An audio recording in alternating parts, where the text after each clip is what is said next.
The building permit cannot be issued until that's done. And point 2 says prior to construction, such facilities shall obtain a stormwater permit for construction. So I mean, if we put those conditions on the conditional use permit, isn't that That's how we comply. We're following the ordinance the way it's written. This is one of the most challenging ordinances of its type in South Dakota to try to pass. I mean, this was a very landowner, homeowner friendly, agricultural hostile ordinance, and we're complying with it. It's just hard because you can't make people happy. Nobody wants this by their house. I wouldn't either, but this is what we permit in an agricultural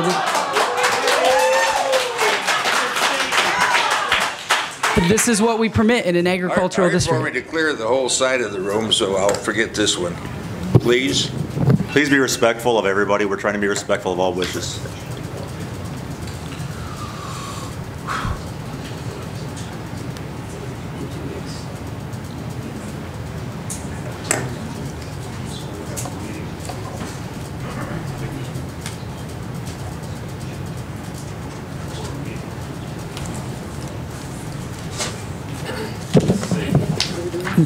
The engineer says that a month we could get you a substantial amount of additional information. Sir, it still wouldn't. Talk. Please come up. Well, let's come up to the mic. Can you finish the statement? I just wanted to know how long you have. Come up to the mic, please, and address the mic.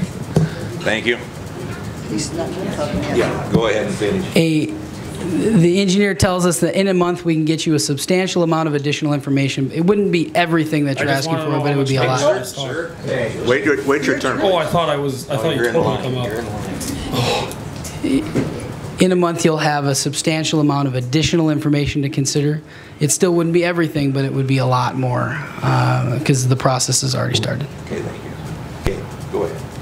I literally was just asking how long he had to talk. Your name, please. My name is Matt Seiler, and I was just wondering how long he had to talk because it seemed like he was getting more time than the rest, and we had to give out our time.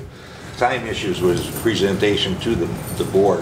When we ask questions of other people, we don't put a time limit on that. Oh, so we can just ask or go however long. Yeah, I don't know how it all works. Go ahead and speak. But anyway, okay, well, so then the next thing is I would assume that with what our lawyer said, that nobody here has enough information to make the decision that you're gonna try to make tonight. So, I mean, I guess that would be probably pretty irresponsible to give them a go-ahead on this until other stuff's here. You know, there's one thing about it. It always takes two lawyers to figure something out. So there's differences in opinions. Well, no, I understand that, but I mean, you even said yourself. That's what we're trying to get at. Yep, I get it. Well, that's what I'm saying. Even though there's a question, I would assume that you probably are smart enough to know it's probably not going to work out. Don't assume I'm smart. Okay. May I have 2 minutes to respond to some? Yes, you may. I appreciate it. Try to be as efficient as I can. You know, if all the information, if it's okay for it to all come in now without any chance to hear, like, what's the planning commission hearing about? Or they're supposed to make a recommendation to you. I mean, the ordinances say you have to have a recommendation from them. Either yes or no, but you need to have a recommendation because they're the ones who are supposed to do the initial study for you. Right. They've not studied this plan because it just arrived today. I mean, it wasn't at the auditor's office at 2:30 when I went to ask for it. So what's the point of the planning commission hearing? It's got to mean something.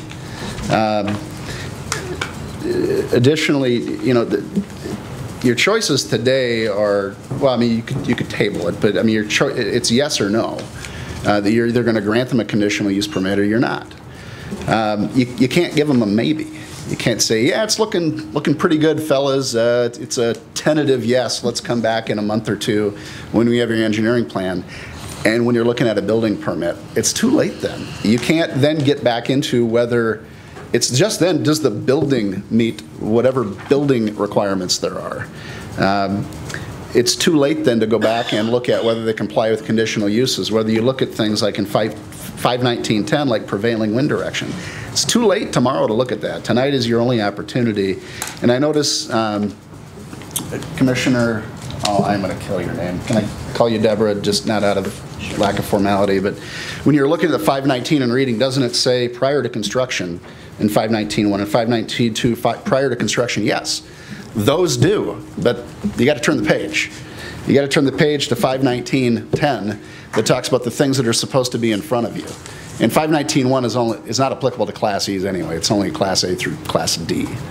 So, I mean, they're timed to comply with whatever the conditional use requirements are. Setbacks. Do they have a common ownership such that you really need to look at these as a Class D or a Class C or B?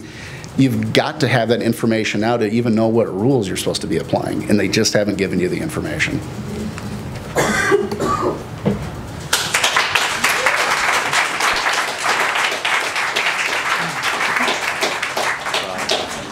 Mr. Chairman, I got a question for our state's attorney. Our options to table, yes, no, we have an option to send it back to planning and zoning.